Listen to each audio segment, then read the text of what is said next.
Welcome to Wednesday Call Live. Now, let's hear it for our special guest host, Stephen Davies. What's up, everybody? So excited, so honored, so fired up to be hosting this week's TWC, coming right out of stage to success. I have got crazy travel plans in front of me, taking over the West Coast. We've got so many exciting things. And here's what I want to talk about on today's call. I want to take what we did, what we learned. I want to take those things, and I want you to have a better second quarter than first quarter.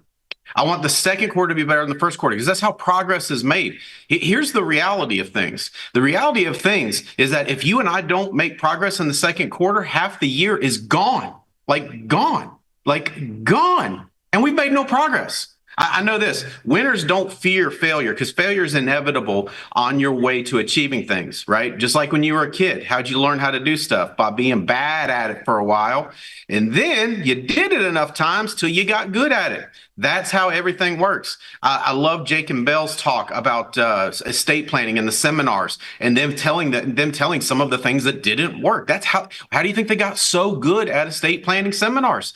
They were not good at it in the beginning, but they worked through those failures to get to where they are now operating at an elite level. That's going to be true of everything in life. Marriage is the same way, right? Like I'm better at marriage now than I was when I first got married, right? Because I've got 25 years on the job. You know what I'm saying? And reading books and growing. But you're going to screw up stuff on your way to getting better. That's inevitable. So here's what I know. Winners don't fear that. They don't fear the little failures on your way, the mistakes, the screw ups on your way to getting great, on your way to getting elite. They don't fear that. Here's what winners fear. Winners fear futility. Winners fear futility. Nothing would be more frightening to an elite performer, to a winner, than to think about the fact that they could, at the end of quarter two, have made no progress over quarter one. And that's what I want. I want us to take what happened at Stage to Success, and I want you and I want me to make massive moves this second quarter so that we go into family reunion in July. We go to family reunion in July going, look at the progress we made. Look at the progress we made. Look at the growth that happened. Now, in order for us to do that, it's not information, right? People say information changes your situation. That's only part of the equation. Information only changes your situation if it's put into an operating system that is operating at a higher level, right? You might think about it like this: software upgrade. You can software upgrade. But eventually, if you want to get to the next level performance, you need a hardware upgrade. You need to upgrade your entire operating system. And that's what we're going to talk about today.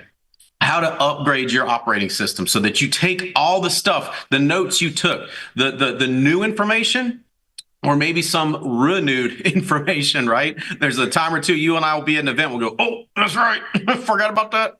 I used to do that. I'm not doing it. I don't know why I stopped doing it, right? To take that either new or renewed information and to make massive moves with it this second quarter. That's what I want for you. That's why the subject material for this call. I wish I could have. When they tell me I can only have 3 guests, y'all don't know how stressful that is, because I'm like, but I want this person, I want that person, I want this person, I want that person, I want this person, I want all the peoples. I want all the people on my call. But I'm only allowed 3 guests, so I had to narrow it down. But if I didn't pick you as a guest and you're on my team, I wanted you as a guest too. Just know that I have fought the fine fight and I've lost that fight many times. Try to use all my sales skills. Didn't work. But I've got 3 guests that on top of the other people on my team, I'm betting on making some big moves quarter two.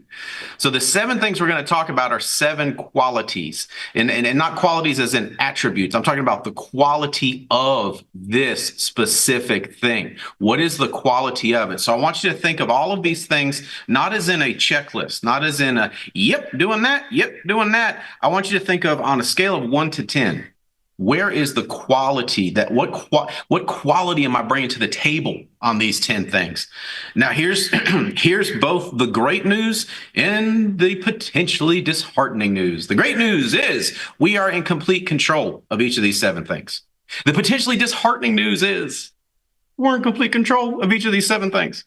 That's the potentially disheartening news. How could that be potentially disheartening? It could be potentially disheartening because if we don't take control over it, we'll end up at the end of quarter two having made no progress, and there won't be but one person to blame. So that's the potentially disheartening. But I know you. I know you're a winner. I know you're a fighter. I know you're an elite level performer. I'm going to try not to sneeze on camera today. The pollen is pumping here in North Carolina. For all of you that visited, you saw when you left your hotel and it looked like a nuclear waste had fallen everywhere because everything was yellow and green. I'm going to do my best not to sneeze on camera today. Hopefully we'll make it to the end. Fighting one right now. But these 7 things is, am I a 1, am I a 10? Because here's what I know. You and I are winners. We want to control the things we can control. Right? We can't control the things we can't control, right? We can't completely control the things over which we only have a moderate to mild amount of influence. But every single one of these 7 things, you're in complete control, I'm in complete control. You can go to a 10, I can go to a 10. Here's what I want. From the bottom of my heart, I want you to go to a 10 and I want me to go to a 10 so that we can come into family reunion going, holy cow, we have the fire, we have a wave, we have however you want to describe, but a massive amount of momentum so that we can absolutely dominate the last half of the year. Because it's all of us dominating together is how we make moves inside of integrity. I got so excited thinking about a silly thing like how far up the locker is at integrity. How far up are we at integrity? What moves can we make? Because with moves comes influence and power. And guys, that's what I want for us because I know your heart and I know my heart. So that's what I want. These 7 things we are in complete control of. Now, for my guests, I apologize. I did not hit you with this. So I'm going to throw you a curveball, but all 3 of y'all are capable of adapting and overcoming.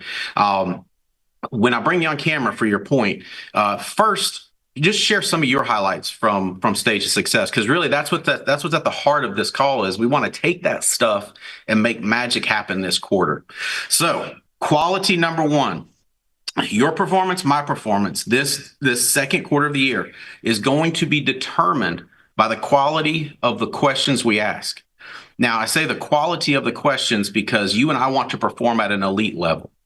There are 3 basic levels of thought process. The level of thought process that most people operate on is statement-based thinking. In other words, if you cut open their brain and you looked at all the things that go on in their brain, it's all statement. It's all statement. That's these people out here. They're like, I don't like that. I don't like that. I don't think that. I don't believe that. I don't want that. I hate that.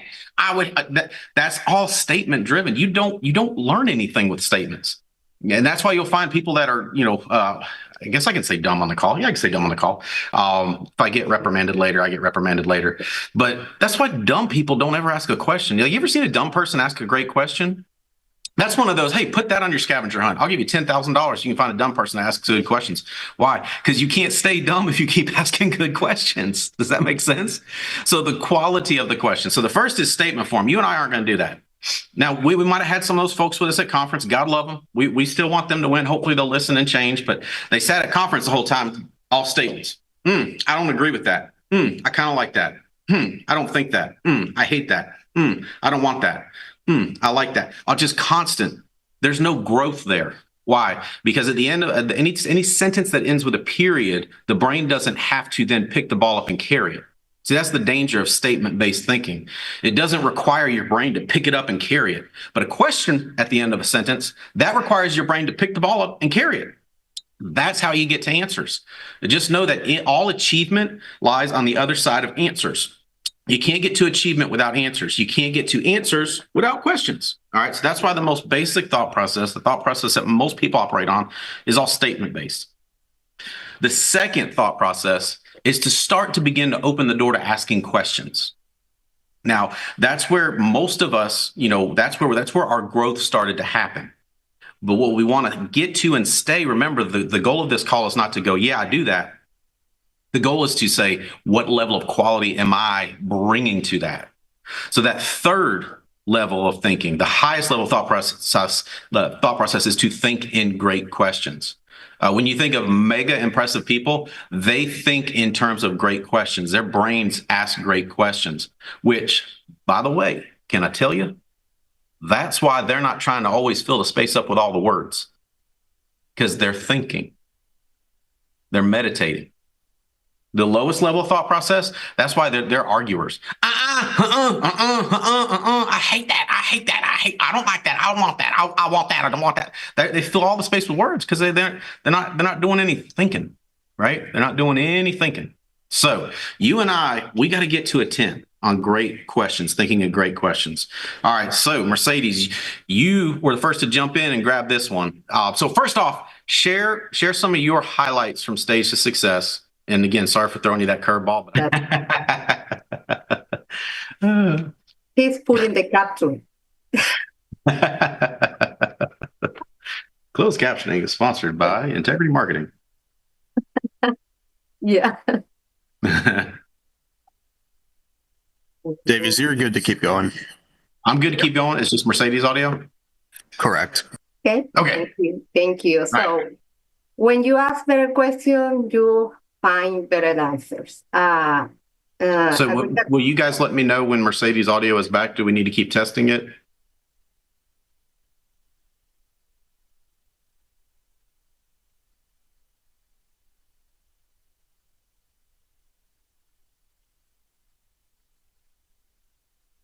I tell you what, if you guys in the studio, if somebody wants to text me when you feel like we can go with Mercedes again, let's do that. All right, so let's keep rocking on questions. Here's how you get to great questions. It's thinking about, she's back. Is that what I'm saying? Okay. Can somebody at AMP let me know if y'all can hear Mercedes? Mercedes, start talking. We'll figure this out. Can you hear her at? Well, you can hear her because we're all on the Zoom. We're going to get there. Oh, you can hear. All right, Mercedes, keep going. Yeah, perfect. Great. So we will have a family reunion now in July 17th. And I'm trying to prepare before ask to Stephen and Holly what kind of session that I need to go. What is the person that I need to be associate? Like I say, when you ask better question, definitely you will find better answer. And no one in this business want see me grow, watch me grow than the Davies. So that is exactly the person that I need to ask. Look your upline. He knows more than you. Probably your upline is a new one. Okay, the next one. Who will be the person that you need to ask? Trying to ask questions for people who are doing this for years, people who are successful. Even all of the managers in the alliance, they are open to help you. So ask. Stephen say a week ago something that I really like that. He say the low performance talks in a statement, high performance ask questions. And I really impact this sentence for me. So what I can do better in this business, ask question, open question, be open to learn. Strong people ask questions. So in the next family reunion, I believe that I need to grow more in the building part, in the recruiting part. So that's exactly what I believe. But definitely I want to ask to Stephen and Holly, what is the way that I need to take? And for sure, like I say, they are who want to watch me grow in this business. So something that you can do today is definitely change your question. If you are not asking, change your question. Start question like this, who I need to associate today, what I need to do to grow my business, what is the better way to grow fast. It's quality question. I think that is the key word. If you have a better question, you will have better answer, and definitely you will grow fast. Yeah. I love it. Yeah, that's it. I love it. Hey, Mercedes, you are dead on. I mean, nobody wants you to grow and become an integrity partner more than me and Holly. I'm just telling you, like, that's from the bottom of our heart. That's what we want for you to go partner at Integrity. And the stuff you're talking about on questions is so key. Now, let me hit you with this, everybody. What keeps people from asking questions, and what keeps people from keeping on asking questions? There's two things. And this is going to segue into our second point here. So what keeps people from asking questions with this low performing group that only thinks in thought in statement form? Here's what it is. They don't know what they're after. Before you'll start thinking in terms of questions, and let alone great questions, you have to know what you're after. Because when you're pursuing something bigger, the questions are going to start to flow. As in, how do I get there? Who knows what I need to know to get there? What changes do I make? Where am I holding myself back? What am I doing that's hurting me? What do I need to do to help me? See, those only start flowing when you know what you're after. Now, what keeps people from keeping asking questions? Here's what it is. There's two types of people in this world. There's people that think they are a finished product, and there are people that think that they are a growing person. So it's either a fixed mindset or a growth mindset. Great book on this. If you want to read a book on this, Carol Dweck, the growth mindset. When you look at people that think in statement form, everything around them is an indictment on them, because they're a finished product. So if you're a finished product and you're a genius and you're the smartest, most prettiest, then you're not going to ask questions. Why? Because someone that knows everything, someone that's uber talented, doesn't need to ask questions. For I am the haver of all information that ever existed, right? But humble, growth-minded people, they'll ask questions. Humble, growth-minded people will keep asking questions, because it's not when do I get there, it's how far can I go? And this questions thing, guys, this applies to all areas in life. If you want to go integrity partner, you have to ask a lot of dadgum questions. And then once you go partner, get ready for even more questions, because there's so many layers to this thing, right? There's so much to accomplish yet. Integrity partner isn't just check a box. How far can we go? How far can we go? Questions are going to keep coming. So know what you're after and be humble. Be humble. This statement-based group, this is the irony of the statement-based thinkers. The irony of the statement-based thinkers is they ain't accomplished anything, but by God, they're proud of it. Right? They haven't accomplished anything. And they're like, yeah, I'm the smartest. I know everything. Whew, geez, Louise. Here, let me hit you with one last thing on questions before I move to point two.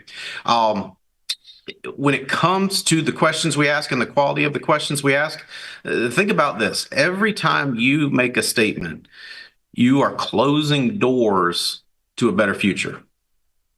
Every time you hit them with a, I hate this, I don't like that, that makes me mad, you're closing the door, you're closing doors to a better future. I'm just telling you, questions. Here's the deal. We start off life asking questions. We ask questions like crazy when we're little. Why? Why, Daddy? Why? Why? How come? And then for some reason we become adults and we're like, better not ask any questions. It'll look like I don't know. Don't do that. Be a little kid, childlike faith. All right, let's go. Number two. My number 2 point is the quality of the challenges. Are you a 1? Are you a 10? Where are you at on the challenges you'll accept? Now, here's the thing. Again, most of this is us growing young again. Right? Most of these are us growing young again, like questions. Why? How come? How come, Daddy? Asking those questions, right? We're growing young. And same thing with challenges. When you were a baby, you didn't look at people walking and go, I'll never be able to do that. Guess I'll just sit and fill a diaper up all day, every day, rest of my life, because I am never going to be able to do that. I mean, dear God, what if I try to do that? What if I try to do that and I fall? No, sir. If I do that, if I try that and I fall, I'll look like an idiot baby. I'm not going to do that. We don't operate that. It's like we were always trying to figure out how to get places when we're kids, right?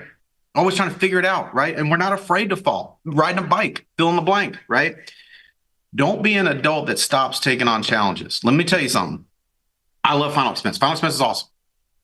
But if you're not challenging yourself, there's no accomplishment to be had. Let me tell you something. Doing things that you feel comfortable doing is not the pathway to excellence.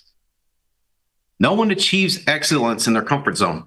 No one that achieves excellence goes, well, how did I get here? Great question. Well, I didn't try anything that was scary. Didn't try anything that I could potentially screw up. And, I'll be danged. It was just comfortable the whole way. No! It's why we love stories. It's why I love books. There's a great book, Chicken Soup for the Chicken Soup for the Entrepreneur's Soul. Really good book. There's a lot of stories because I love stories about like they were trying to get the business together, it crashed, and then they came back. Like I love that stuff. So the quality of what you'll get done the second quarter is going to determine the quality of the challenges. So for instance, if first quarter, right, NatCon, you heard about estate planning and you didn't pull the trigger. You can't.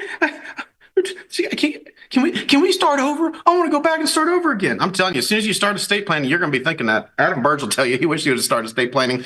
I mean, he started from the word go because he had a scaredy cat. But by God, Adam, if we've been doing this 2 years ago, right?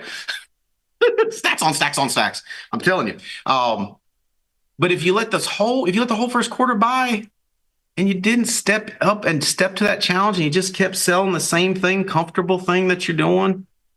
We're still recruiting the same kind of people that you feel comfortable being in charge of because they're you feel like they're lower than you.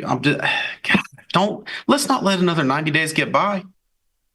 I just know this: there are no futility refunds at the end. And I'll be like, hey, how many days did you? What's your futility total, sir? I mean, now that you're passing away, and we want to refund all those futile days and give you a nope. At the end, people are tormented by the things they didn't try versus the things that they could have done comfortably. I'm just telling you, challenges. Here's the other problem with challenges. If you don't accept challenges, you get bored. When you get bored, let me tell you what happens. When you get bored, you reach for distractions and vices. That's what happens. That's why it's a myth, this whole just one big, I'll go partner, and then I'll never have to do anything again. Okay, now what? What are you going to drink yourself to death around the pool? Now what? Does that make sense? So it's what challenge will I accept? Because if I don't, I'm either going to reach for a bigger challenge or I'm going to reach for distractions and vices. That's how it goes. There's no third. I want a third choice, Stephen. I want a third choice. There's no third choice. You're either going to reach for more challenges or you're going to reach for distractions and vices because that's how the human mind works. And believe me, I can show you tons of books on this. There's no third direction. And by the way, vices and distractions always lead to dysfunctions. That's why in the South, they're like, idle hands is the devil's workshop. Yeah, there's a lot of truth to that. Because when you're bored, you reach for distractions and vices. When you're reaching for challenges, you ain't got time for that stuff. You ain't got time for it, right? Because you're about what you're about, right? Same thing in marriage. I want to take me and Holly's marriage to the next level. Like not just like settle in and just, no. Like, how do I get better? Does it make sense? So Sabrina, you ain't afraid of a fight?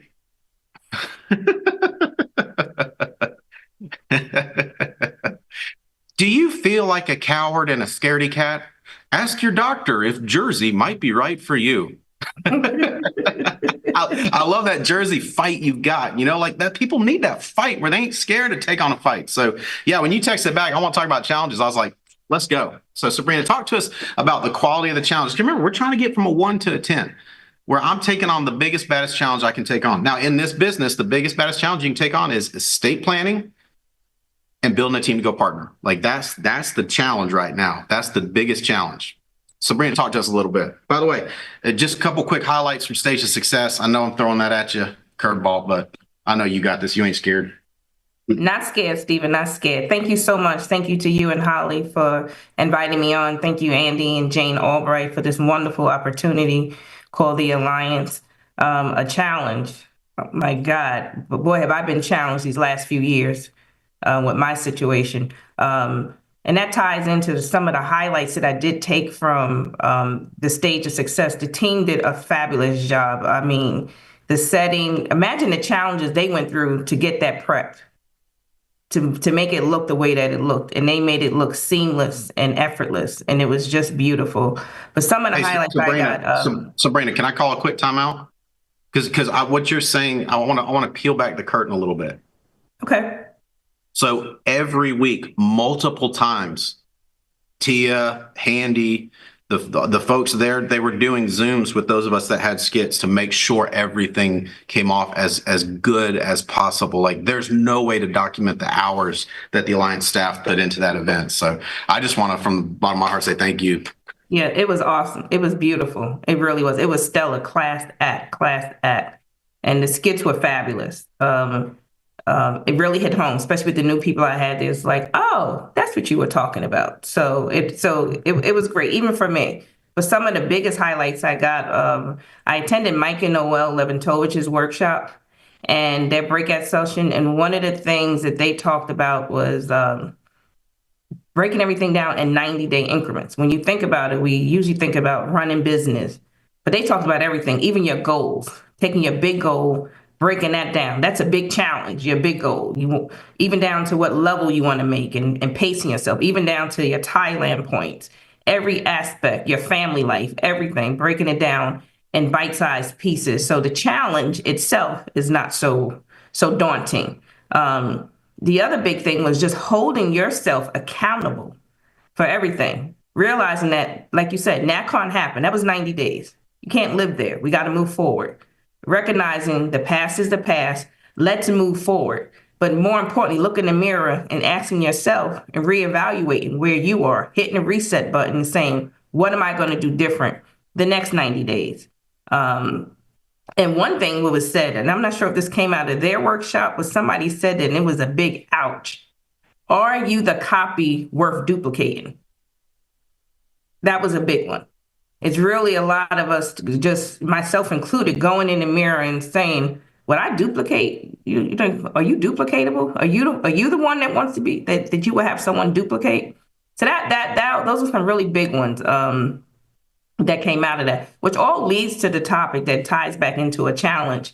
And we all have challenges, whatever they may be. But it's even with the challenges, Andy used to always, and still does always talk to us about how do you prioritize the things in your life, or the A, B, C, D, E tasks. Same thing with challenges. You have to kind of prioritize your challenges because it's always going to be something. But everything can't be high priority. Everything can't be a crisis.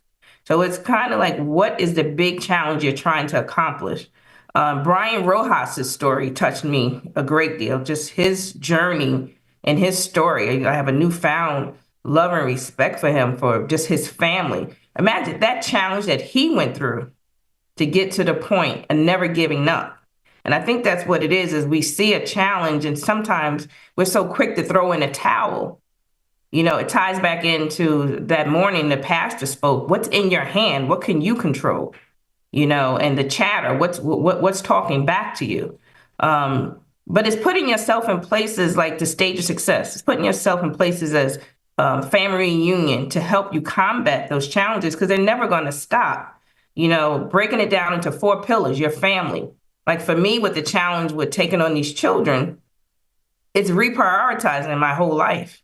And again, they're busy, but even your family life, you know, learning from people such as yourself, Andy, and other great leaders, you can't be at every game. It's sitting them down. That challenge is sitting them down, having a talk with your family. Like, okay, these are your games. These are the ones. What are most important? What are the most important things for you? Which are the most important ones for me to attend? That's a challenge with your family. Making sure that you carve out that time with them as well. With your business, with your team, showing up for your team. You know, I had a great talk with Andy about, you know, being present, you know, things of that nature, that challenge. How do you navigate all that? What time do you really have to give? And whatever it is, you need to give that. But I think the main thing we need to do is identify what the challenges are and prioritize them, because everything is not a crisis. And that ties in almost to like your goal setting as well. Even your spiritual side. And I love the skit that you did. I used to tell this when I used to teach and talk to parents. There's no miracle dust. There's nothing. There's nothing magical we can sprinkle on you. There's nothing magical we can sprinkle to take away your challenges or the obstacles that you're facing. You're gonna have to learn to deal with them. And as the young kids say, life be lifing. So it's going to happen. It's just a matter now of learning the skills that when it does arise, how do we face the challenges that are sure to come? Like you have new challenges. Now you made partner. There's a whole new set of challenges that goes along with that. You know, even with me growing in my business, going to the next level, there's new challenges that come with that because now what? I have a bigger team that I have to manage. So everything has challenges. It's just about prioritizing and figuring out what's the most important thing to manage in that moment. I love it. I love it. That's good stuff, Sabrina. And that priorities are big, right?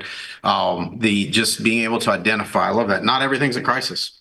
Low performers, everything's a crisis.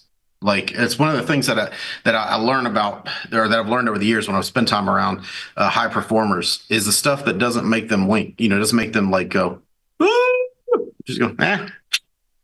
I was talking to Jeremy. He was like, "What? But don't you get upset?" When I was like, I don't care. That doesn't affect me. But what challenges are you going to take on this next second quarter? So here would be the thing I'd leave you with on this second point. Is what were you willing to take on first quarter? All right. So then take that to second quarter. Are we going to add something? The time's now. Did you get your estate planning seminar scheduled yet? Right? Did you are you moving into annuity? Like what challenge are you willing to take on the second quarter that was bigger than the first? I mean, when I'm coming out of, I keep wanting to say family reunion, stage of success, family reunion's next. Maybe I need to take on a challenge of getting the event straight in my brain. But what challenge am I willing to take on in the second quarter so that I can make progress? Because if I only do what I did the first quarter, I'm not going to make any progress. And worse, I'll get better at those basic things. I'll get bored. I'll reach for vices and distractions because that's how the human brain works. There's no third direction. There's not a third option. We reach for bigger challenges or we reach for distractions and vices that lead to dysfunctions. I don't want to be that guy. I don't want to be the burnout. I want to be the person that continues to thrive. I know you do too, Sabrina. Thank you for sharing on that. Awesome stuff. All right, number 3, quality. Again, it's 1 to 10. What's the 1 to 10? Where am I at on this? It's quality of connections and then the quality of those connections, right? We've heard it said many times, your net worth is determined by your net work, right? Like I'm always mystified the kind of people that Andy can get on the phone like right away. I'm like, golly, that's pretty impressive. But it's the net worth network. If your net work isn't growing, you can't expect your net worth to grow. Like if I still ran with all the same knuckleheads from high school, I would not be an integrity partner. Does that make sense? So who are your connections? Like if I want to, that's one of the reasons I'm always like, anytime someone is winning at something I want to win at, I'm all over them, right? Like I want to be not just a good husband, I want to be an elite husband.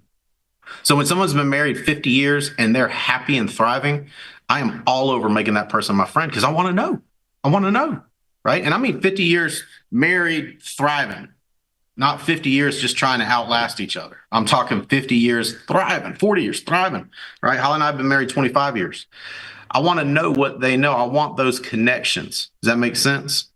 Now, here's the other thing. Not only the quality of the connections, but the quality of those connections. Now, here's what I'll tell you.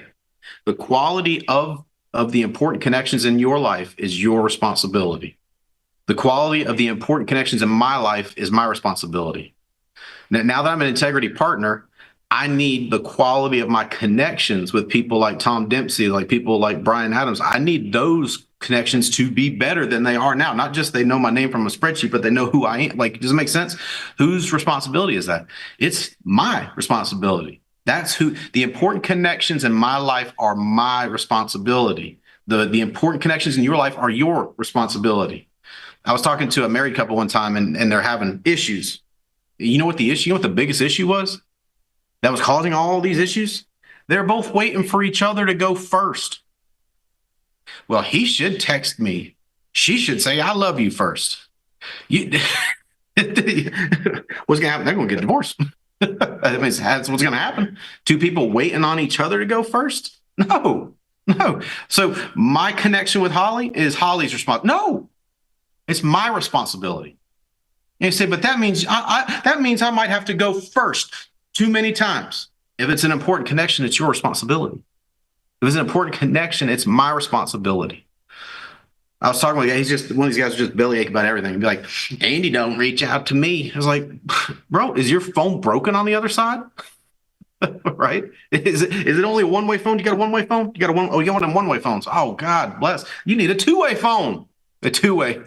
Remember those things? I got my two-way. You need a two-way, not a one-way. Every phone's a two-way, right? So if it's an important connection, it's my responsibility, right? If I feel like my connection is, then that's my responsibility. I can't be like, well, I'm waiting for Tom Dempsey to reach out. No, you know how busy he is, right? You know how busy Andy is? If the connection is important, you've got to take charge of it, because otherwise you're putting all of something important out of your control. So this one was a twofer. Not just the quality connections that you have in life, because that net worth is determined by your network. That's as true as gravity. That is as true as gravity. What's my network look like second quarter? Has it grown? Has it been enhanced? Or did it go backwards? Or is it just the same? The same as backwards. You know why? Because you're getting older. You're going to need your network to be enhanced, because as you get older, you're going to need more help. I'm just telling you. So that is true. But then the quality of those connections, it's my responsibility. It's my responsibility. Now, what if you say, well, I've neglected an important connection in my life? Hey, welcome to the club. Welcome to the team of imperfect people trying to get stuff done. That's all of us. So what do? Go first. You go first, make that connection. Reach out, make that connection. Why? Because it's I love what Sabrina talked about, the challenges. If y'all know some of the things that Sabrina's fought through, like you saw her come on strong in fourth quarter with production. Just if you knew the challenges that she has fought through with a positive attitude and just the things she's juggled, that's awesome to me. I lost where I was going with that. Sabrina, you got me all off track. Where was I going with that? I was going somewhere. If it comes back, I'll bring it back up. But the quality of the connections. Quality of connections. Anyways, so the quality of the connections that you have are going to determine what you get done, and then the quality of those connections. So this fourth quarter, or this second quarter, as we go into second, third, and fourth quarter, we need the quality of our connections to be better. So what new connection did I make? And have I enhanced the important connections in my life? That's what I'm working on the second quarter. I know you are too. All right, number 4, quality of my habits. If I carry the same habits from quarter 1 to quarter 2, I will accomplish nothing more than I accomplished in quarter 1. I wish it was different. Believe me, I wish it was different. The quality of my habits in quarter 1, if they're the same quality as quarter 2, I'll only be able to accomplish what I accomplished in quarter 1. Here's why. We don't get to pick destiny or results, right? We ultimately don't pick that. But our destiny is decided by our habits, which we pick. So your habits have you on a course.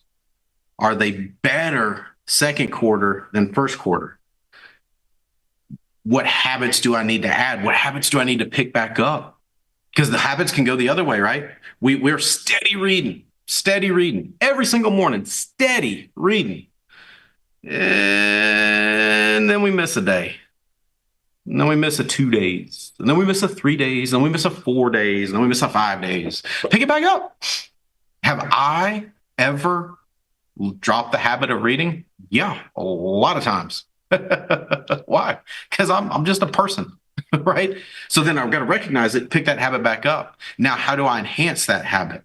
Then that becomes application. That becomes meditation. That becomes doing the stuff I'm reading in the books. That involves teaching. But what are the quality of my habits? If you get up at 10 o'clock in the morning every day, it's going to be hard for you to accomplish much. That's one of the things that kills people in this business. It's a ton of responsibility. It takes great habits to manage responsibility well. It takes great habits to do that. So what habits? Where was I landing quarter 1? What can I do better quarter 2 with my habits? Number 5, quality of response. What's the quality of my response? How do I respond to things? Because here's the thing, we either respond well or poorly. So in first quarter, what's the quality of my response? How did I respond to the things around me? Now, keep in mind, you and I want to perform at an elite level. That's why we want to be a 10 on quality of response. We want to be a 10. Why? Because here's what I know. The more things you're about in life, the bigger things you're about in life, the bigger challenges that are going to come your way, right? Like I was thinking about Sabrina, the challenges that she went through. The quality of the response determines what you do with those things. If a challenge knocks you off your path, if a challenge knocks you off your priorities, then that's a poor response. The response of people that accomplish a lot is, okay, how do I get to where I need to go despite this? Because along the path, think about this like a timeline, right? Picture like a timeline coming at you. Coming at you, there's going to be several things. There's going to be really cool things that happen, right? Like at National Convention in a conference room with 5 other couples that I respect greatly. We're sitting around the table and they're talking about integrity partners and all this and what we need to do and all this. And then Andy goes, let me put it to y'all another way. Y'all are in. Oh, crazy cool. We get back to our room and there's big flowers and champagne and a congratulations card from Andy and James. Like, oh my God, I didn't know this was going to happen on this trip. Like, I've been about it. I didn't know this was going to happen. Really cool thing. Guess what? Then a real discouraging thing happens. That's how life is going to work. So the quality of our responses. If my response is, well, now that I'm a genius partner that I am, I won't be needing these books any longer. Oh, Andy wants to talk. I don't think so. I'm a partner now. I know if that's my response, I'm going to train wreck. Hey, if my response is, I'm a partner, cancel all my trips. I'm not going to do any more hotspots. I'm going to sit around the pool the rest of my days. I'm a partner. That's a terrible response, right? Discouraging things happen, right? So a discouraging thing happens. Oh, I guess it just wasn't meant to be. These low performers, they love that. It wasn't meant to be. It just wasn't meant to be. It just wasn't meant to be. That's a poor response to discouragement. That's a low performer. That's a whiny butt response to discouragement. It's going to happen. So picture that timeline coming at you. Great things, okay things, really cool things, really negative things, really discouraging things, kind of weird things. They're going to continue to come. So how do I respond? Here's what I want to look at. Is my response moving towards maturity or towards immaturity? Remember, we're all on a spectrum, right? So that's why all these things we're looking at, where am I at on a 1 to 10? Did I revert a little bit? What would be like a 1? Like the way a kid, like the way a toddler responds, right? A petulant toddler. How would a petulant toddler respond to this? Right? That's how a petulant toddler would respond. How would a mature person respond? I'm trying to stay as close to that as possible, right? I love these road ragey people. God, help them, right? Somebody barely gets in their lane and they're losing their mind and they're honking and screaming and cussing. It's like, that's a toddler response. That is a child with a driver's license. What's a mature response? Whew, that was close. That was close. Thank God everybody's okay. That's a mature response. See, there's this thing in response called a refractory period. As we have two feelings that happen when a thing happens. It's how we initially feel and then how we feel about those feelings. Now, the initial feeling, we often can't stop, but we have that refractory period before we decide how we feel about that feeling. So during that refractory period, that's the time for us to be grown-ups, for us to be adults, for us to go, I was scared because they almost hit me, to grateful that everybody's okay, including that person that who knows what they're dealing with. Maybe they just left the hospital and a relative passed away. Maybe they woke up this morning to a sick animal and now they're running late for work. But thank God I'm okay. Thank God they're okay.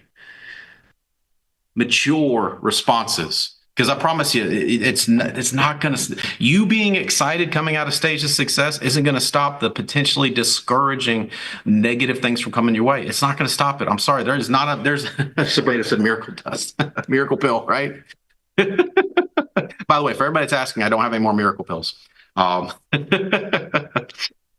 Those really were circus peanuts with edible paint on them, by the way. Tinsley, my daughter, made all of those miracle pills for our skit. There's no miracle pill to stop the negative. There's no miracle dust to stop the negative from flowing to you. But in that negative, there's going to be cool things too. So it's how we respond to both that's going to determine what we get done in quarter two. My buddy Adam Burge got a $50,000 deposit while he was at conference, right? Just one deposit, not for the whole week. He still had 2 other paydays, right? Yeah. I know I was going to bring up on point 6, but I'll let you talk about that $50,000 sit here a little bit. But quality of response, I'm telling you, so a $50,000 deposit, Adam could go, I'm blowing off the rest of the conference. I got my 50 G's, my 50 large. Here's what's crazy. People that didn't get $50,000 deposited in their account that week didn't feel the need to be there. Like, that's crazy to me, right? That is crazy to me. Now, I'm an integrity partner and I felt the need to be there, right? So quality of the response, both to the good and the potentially discouraging, because you're going to have both. You're going to have both. Here's the thing about the low performers, the ones that don't respond well, Adam, they think they're the only ones that have those negative things happen. Right? They'll look at you and go, well, sure, he got $50,000 deposited because he's just lucky. He's lucky. He don't ever have anything negative happen to him. Let me tell you something. My buddy Adam, my buddy Sabrina, my buddy Mercedes, they could all, if they were low level thinkers, they could get in that pool and swap stories with you. That's not how they operate, though. They're high performers. So what is the quality of my responses? Here's a great way to determine or to get better at the quality of the responses.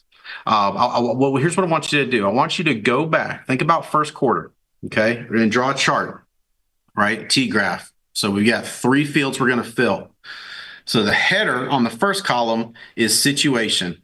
So I want you to think of the last 20 negative situations, the last 20 situations where you got pissed off, you got angry, you got depressed, you lost a whole day of productivity and wallowing, right? The last 20 situations that did that to you. Then in the second column, you write how you did react. Then we're going to do the third column, and we're going to fix your face. We're going to fix the future.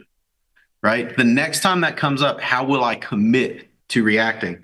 Here's the cool thing. When you do this exercise, what you'll find is that 90% of your bad days, your mad days, your sad days, 90% of those are due to your poor reactions on about 4 to 5 different situations. That's it. There's just 4 to 5 different types of situations constantly repeated that you and I let trigger ourselves, that I let trigger me, right? I responded poorly, lost my temper, right? Let me give you another tip. So you do that exercise. Then the other thing we got to set is a rule.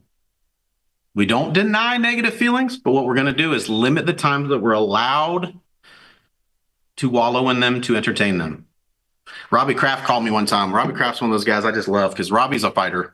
I still think about when the November crash happened and Robbie and the team just, instead of just throwing their hands up and surrendering, they went to war for us and got us paid. We didn't miss a paycheck the entire time. That's amazing. And if you're just new to us, you get one of the vets to tell you what happened. It was crazy. But Robbie called me one time with some very negative news. And he said, here's what we're going to do. We're going to be good and mad about this for about 5 minutes. And then we got to get to work on fixing it. Like, that's how winners think. So what is the quality of my response to things quarter 2 versus quarter 1? Now, here's what I want to talk about, and I'm going to have Adam talk about this. Quality of your plans. Here's what, so people go, well, this person was at the big event and they didn't win. They didn't get anything done. Nothing came of it. Here's what happens. Excitement without a plan fades. Why? Mm-hmm. Because excitement that you're not putting to work at something, it's going to fade. Tis the nature of excitement and energy. So what is the quality of the plans that you have for the second quarter? Adam, talk to us about quality of plans and share some of your highlights too about Stage of Success. I know we can go all day talking about that. Yeah, I'll tell you that event was really I view it as one of the pivotal events that I've been to over the past 3 years. And the reason why was because I came away with it, number one, with a great illustration on how to sell annuities, how to explain how annuities, rollover annuities, are a type of insurance to protect your retirement plan. So we have an insurance policy for our home. We have an insurance policy for our car. An annuity is an insurance policy for your retirement plan. And that is just a great way to illustrate the point. You can ask people even the question, do you have insurance for your home? Yes. Do you have insurance for your car? Yes. Do you have an insurance for your retirement plan? No, I didn't even know such a thing existed. I've already used it twice this week and have sold a $195,000 annuity on a phone call this morning, and a $530,000 annuity this morning as well. I use that illustration there too. So it's been a fairly productive morning. Just a little. Yeah, just a little. Yeah, I'm trying to get to a point where I'm doing my $50,000 in commissions a week. That would be kind of like, my goal here. I think it's a realistic goal. So 700,000 in annuities in the last 24 hours. Right. Oh God, it's awesome. Yeah. All right, keep going. Sorry, you got me distracted with the. So that was Joe Walker. I love giving credit where credit's due. That was something Joe Walker talked about in one of the breakout rooms. Yeah. So Joe Walker's got lines for days. Which, by the way, I want to promote the West Coast tour. I'm telling you, we are gonna light the West Coast on fire in Anaheim end of May. Joe Walker will be there. I will be there. I know Mimi Ramiro is going to be there. We got people coming from Utah. We got people coming from Nevada. We got people coming from Washington. We got people coming from Arizona. We got people coming from New Mexico. That's going to be a crazy opportunity to get a boost in between Stage of Success and Family Reunion. But that's awesome. One line. But it makes a complicated topic, or it can be a complicated topic for people, easier to understand. And I love illustrations like that. That's an effective illustration when it's simple. You can use something simple to explain a complex subject. I love it. Yeah, I'm all about that. What I also liked about the event is I like how you coach us on things that we need to do better at by giving us an assignment to speak on that topic. So I know what you're doing. Yeah. Andy's been doing it to me for 24 years. Well, it's very effective. Yeah, so heads off to Andy for teaching us how to do that. That's good. So, because the skit we did to open up the whole weekend really emphasized something you and I have talked about quite a bit. I'm a hands-on kind of guy. I like to do everything myself, and that can be a strength, but can also be a weakness. And there are things that I should not be doing, like assembling the desks when we moved into our new office here a couple weeks ago.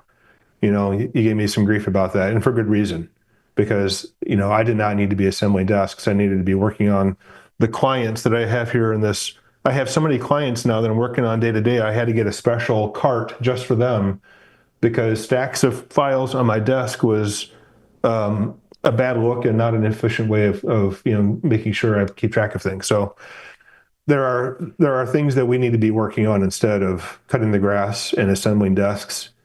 And when you start thinking about, okay, how much am I going to pay that person? Let's say I pay them $50,000 a year. For me, how many policies is that? How many annuities is that? How many hours of work is that at the things that are actually profitable? A couple? A week out of 52? So the reality is I need to do a better job of delegating things instead of doing it all myself. That's not a good look. I shouldn't be doing that anymore. So I appreciate that how you had me talk on that topic actually, this good. That was to reinforce what you've been telling me now for a long time. But, on the topic that we're discussing about plans, the making a good quality plan. I was thinking about something when you were talking there just a couple minutes ago that I can maybe add to your discussion was a plan without a date is just a dream. That's so true. It's so true. We need to put together a plan of action, not just have a plan, but a plan of action. I like how when you and I are talking together about things that we need to work, that I need to work on, things that we need to accomplish, we have like a 5-day plan and a 10-day plan. Okay, what can we do? What do we need to do in the next 5 days? And then that often is going to lead to what we can do then in the next 10 days. So I have to, for example, if I'm going to expand my recruiting, I have to have another recruiter. So that's a good plan to have. So what is the plan I need to put in place to make that happen? Well, I need to get an ad up. I need to start interviewing people. I need to then find out when they can start, what qualities do they have, what do they bring to the table, are they qualified? I have to have a plan of action in place. I can't just say, I need to hire a new recruiter. And I think that's something that can very easily happen when we come out of these events, is where we're driving home or we're flying home and we're thinking, yeah, I need to do better at building a team. And then we come back to life and we get kind of caught up in the mundane, the day-to-day activities, and we don't put together an actual plan of action to make that happen. And so it's good for us to have not only a plan, but also a plan of action. How are we going to accomplish this plan? And so I really appreciate, how you talked earlier about estate planning, for example. So over a year ago, it was actually in January of last year, and you made a comment on the stage, just like one simple statement about estate planning. And I'm like, what's that?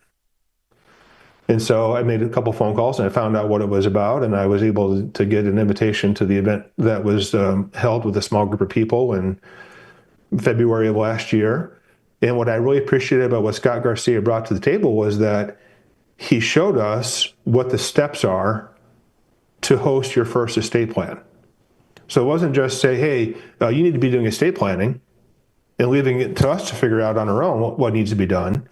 He showed us, okay, you need to have a regent's office, you need to have a venue, and this is what your venue needs to look like. You have to call this company to get your marketing taken care of. You have to have this amount of money saved up in order to do your first estate plan set of seminars. You need to have these documents printed out and these folders made up, and you need to have your chairs and tables set up this way at the venue. And there was a plan of action in place that made it then a not so daunting task, because we knew all we had to do was cut and paste and follow the outline of instructions that were given to us. It was a very detailed plan. And I think that's something that we need to have really in all aspects of our business life, is not just allowing ourselves to get into that grind. We need to be reminding ourselves, what is the plan? I have a notepad together of my plan. It's set up in stages. So what I've decided to do, now that I have a really good grasp of how to do estate plans, my next thing is to focus on how to build my team, taking the lessons I learned from 2023, the things that worked and did not work, and then taking those things that didn't work and cutting them out. Okay, that didn't work. Stop spending money and time on that because it's not working. I need to do something different. And then what I appreciate is, like, this year, you and I have been putting together a very, very detailed plan on how to grow the team. And so now what's happening is I've got people on my team who are now writing their first applications. They already have. They've written their first applications. I've got 6 people right now that have outstanding potential to do really, really well at this, who are starting literally this week, in fact. My assistant, Kat, is talking with them, getting them into the various things they need to do in order to get started. So, but they did a great job. They weren't licensed. I helped them get licensed, or Kat did. We helped them get licensed. We helped them get carrier contracted. Now they're doing the work. Now they're getting leads and they're making their dials. And so I think this week we're going to see some significant changes in that.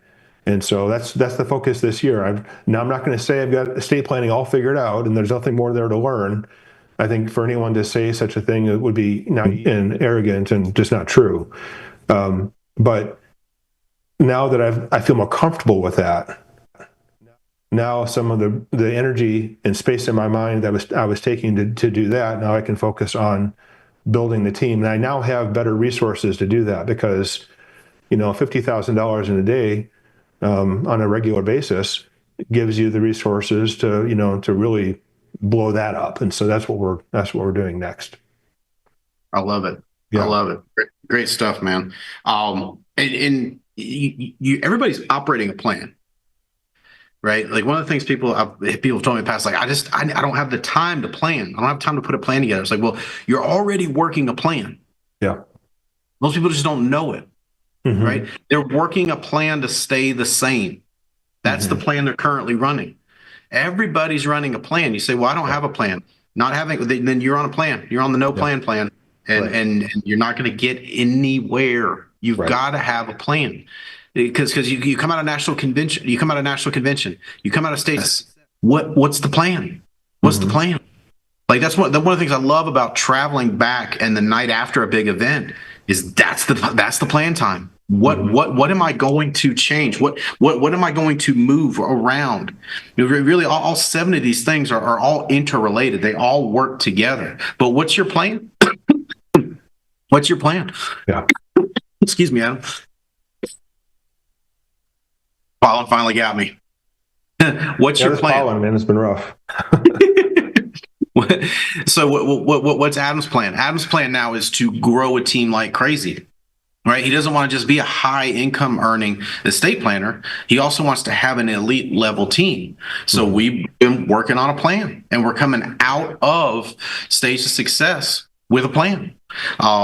I love it, man. I appreciate you sharing that stuff. It reminds me of it's actually a scriptural quote, but it reminds me of something that the Bible says, don't be a forgetful hearer. We hear a lot of good things and we have a lot of good intentions, but it's very easy to forget.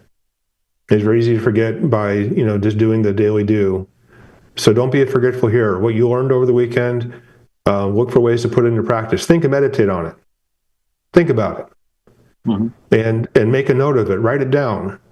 And then when you're starting your day after you do your reading, kind of look at, okay, there are opportunities today to do what it is I need to do to reach my goals, to execute my plan.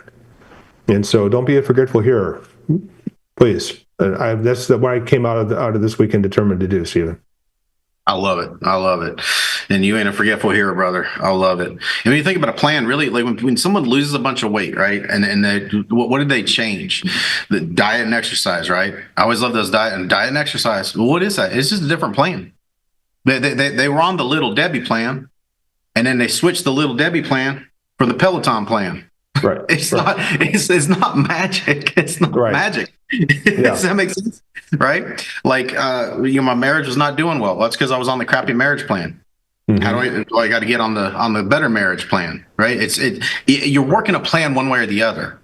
That's why it's not, do you have a plan? What is the quality of the plan you're currently running? Because the quality of that plan is going to determine what you get done second quarter. So I love it. Are you working the plan or is the plan working you? Yeah, the non-plan people are getting worked over by their plan. Yeah, their plan's dominating. Plans dominate. Yeah, everybody's working a plan. What's your plan? I believe. What's your plan? I agree. Appreciate you, brother. Thank you. All right, last one. The quality of your execution. Quality of your execution. Most people operate by dipping their toes in the water. Just let me see. I'll see about estate planning. I'll talk to Cindy. Which, by the way, I meant to talk about this in plan.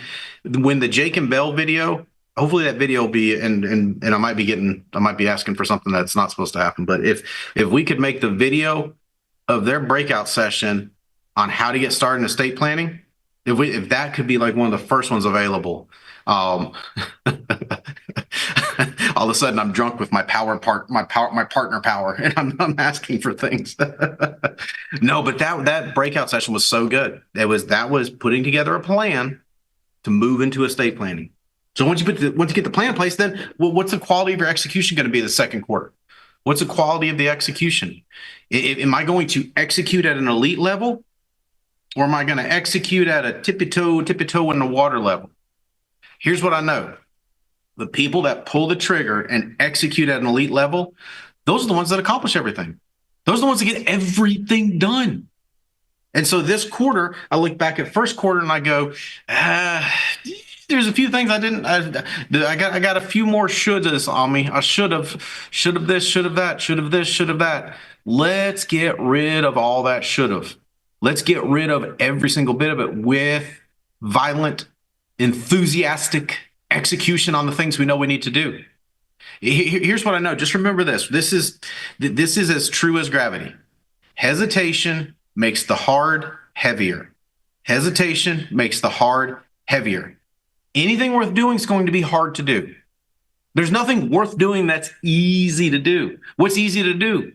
Well, it's easy to open up a box of zebra cakes and plow on through it. All right? That's easy. What's hard to do? Eat stinking kale and ride the Peloton. That's hard to do. I feel like when kale was created, it was like a joke. Right? Like the creator was like, let's see if they'll eat that. Oh my God, they ate it. That's hard. It's hard to eat kale and ride the Peloton, but what's going to get me where I want to go? Anything worth doing is going to be hard. It's hard to have a thriving marriage. It's hard. You got to do hard stuff, right? Well, what's easy to do? Be selfish and self-absorbed. Be selfish, self-absorbed, and wait for someone to wait around on you. That's easy. What's hard? It's hard to go first. It's hard to forgive. It's hard to work on becoming better. It's hard to look at your own ugly flaws in the mirror and go, I got to fix that garbage too, right? That's hard. Anything worth doing is going to be hard to do. But just know that hesitation makes the hard heavier. That's why people give up. That's why it won't be this week, because we just got back from Stage of Success. But in another 2 or 3 weeks, I'm just telling you, I'm predicting the future.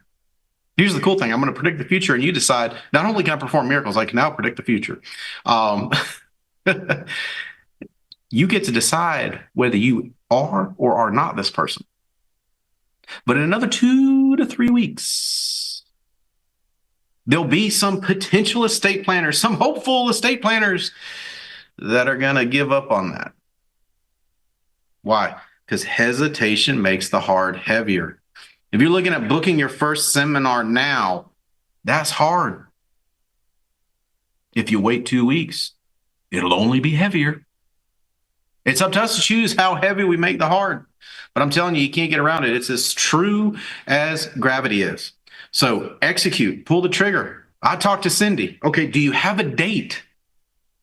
Do you have a space? Did you pull the trigger on all those things? I'm going to build a team.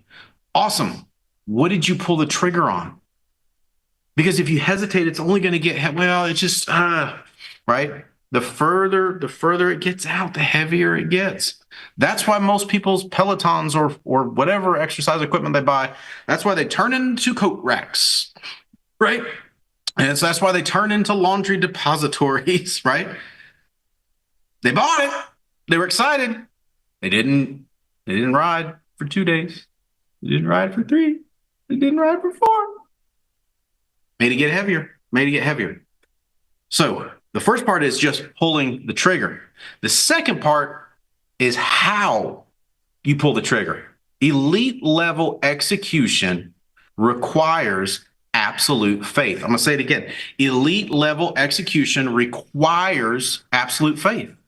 Absolute faith in the outcome. When low-level performers, when they pull the trigger, here's how they pull the trigger. It's like, we'll see. When elite-level performers pull the trigger, they go, boom, let's go. They're not at all thinking that it won't work. Low-level performers, they pull the trigger and they go, I hope this works. That's not the same thing. he said, well, I executed my plan. Did you execute it with faith or did you execute it with fear? If you execute it with fear, I'm going to do it, but man, I hope this doesn't happen. I'm going to do it. I'm going to do it, but man, I hope that doesn't happen. Man, I'm going to do it. Something discouraging happened. It wasn't meant to be, right? That's executing it with fear. Elite level execution requires executing it with absolute faith in the positive outcome. Here's what that does. That allows you to move through the inevitable discouragement, distractions, and just disconcerting, anything. Just to put a name in front of it. When it comes your way, when you execute at an elite level with absolute faith in the outcome, then you move through those things. See, that's how Adam pulled the trigger on estate planning. He knew there was going to be screw ups and mess ups. Hey, guess what? Has he had them? Yep. Has he booked an estate planning event and it didn't work out because of the day? Yeah, that stuff is going to happen. But because him and Cindy pulled the trigger with absolute faith in the outcome, that stuff didn't distract him. Have there been people that pulled the trigger on estate planning and then let up? Yeah, because they pulled the trigger with fear. Here's the thing about doubt. Doubt infects every level of execution. That's why elite level execution requires executing with absolute faith in the positive outcome, not absolute faith in everything being positive. There's a key difference, right? Not absolute faith in everything being positive, but absolute faith in a positive outcome. Same thing with marriage, right? We fell in love and the skies parted, right? The clouds parted and I'm all Twitter pated like Bambi and this is my one true love and la, la, la, la, la, la, la, la. You know, some of those couples get divorced too. Why? 100% faith in a positive long-term outcome. That's elite level execution. That means you know that there's going to be challenges and you're going to figure out a way through them. Can you see how all 7 of these are related? We started off talking about the quality of the questions. What will the quality of your questions be like this quarter? I challenge you, join me, because I'm going to ask better questions of myself, and I'm going to ask better questions of people that are further along than me in life this quarter. I'm going to ask better questions. And when you and I are together, like on the West Coast meeting, let's remind each other about these things. When you and I see each other at a hotspot, let's remind each other about these things. This Monday, I'm in Detroit. I'm in San Diego on Tuesday. The following Monday, I'm in Salt Lake City. And then the following Tuesday, I'm in Oakland. When we're together, let's remind each other. What kind of, are you asking good questions? What's the quality of your questions this quarter? And then we moved into talking about the quality of challenges. Let's not be scaredy cats. Let's be bold. Let's be fearless. Let's make the 18-year-old version of ourself proud. Where the 18-year-old version sees the current version and goes, they aren't scared of anything, right? Let's pick bigger challenges. Let's not just go back to the well of the comfortable and the easy. When you go back to the well of the comfortable and easy, you're not going to pull anything up in that bucket that's worth having. It's just going to be, oh, hey, more of the same, right? No, let's go to a bigger well. Let's go to a deeper well. Let's take on a bigger challenge. I don't want me and you, we can't get caught down the path of the distractions and the vices and the dysfunction. You and I, we got to stay on the path of taking on the bigger challenge. How can I lead at a more elite level? The quality of the connections. Remember, it's quality and then the quality in the quality, right?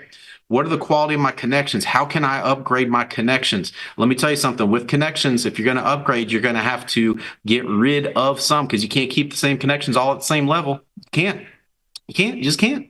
So what's the quality of my network and my connections? And then what's the quality of those connections? I'm going to work on that like crazy this quarter. I've got a lot of work to do. I'm going to work on that. Fourth thing, quality of our habits. I've got to get rid of a couple. I got to pick up some better habits. I've got to get deeper with my meditation. I'm good on the reading. But I got to upgrade my habit about meditation. Does it make sense? Like I'm upgrading my habits. Then the quality of the response. That exercise, the 1 through 20, I'm telling you. There, when you do that, if you do that, text me. Tell me what you think. Tell me what you learned. Tell me what insights you had. I promise you, it's going to be very, very, very enlightening. There's only about 4 or 5 situations that you and I are bad at. They're just repeated when we let that same thing derail us and get angry and all the negative stuff. None of the good stuff comes from that. And then we're going to look at the quality of the plans. Have been, and will continue to look at my plans. We have, like, my base shop. I wish you could be here in my office. The energy and the cool stuff that we've got going on. We are constantly upgrading the quality of our plans here. So let's upgrade the quality of our plans together. And then let's you and me both execute at an elite level. Let's remember that the hesitation only makes the heart heavier. And let's execute, not with fear, but with absolute faith in a positive long-term outcome, with full anticipation of the negative stuff along the way, but with absolute faith in that positive outcome. Guys, we're going to end a few minutes early today because I want you to get a few extra minutes to get on the phone. I'm about to get on the phone myself. Let's get out, guys. Let's get after it. Here's what I know. We have a very unique set of circumstances in front of us going into family reunion. We have a West Coast mega event. We haven't done anything like this, guys, in a long time. I am so crazy excited about this West Coast event. Get your ticket to the West Coast event.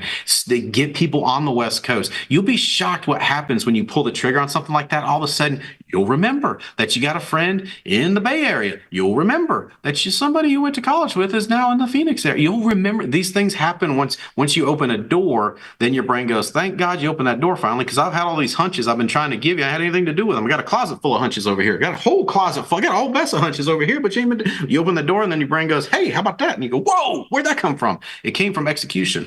But we've got this unique thing. We've got that. We've got hot spots in between, and then we've got family reunion. Guys, here's what I know. Magic comes from belief, right? So I believe there's going to be a magic quarter for you. I believe it's going to be a magic quarter for me. Holly and I love everybody in the Alliance. We want you to win more than you can possibly understand. Let's get out. Let's get crazy. Let's get after it.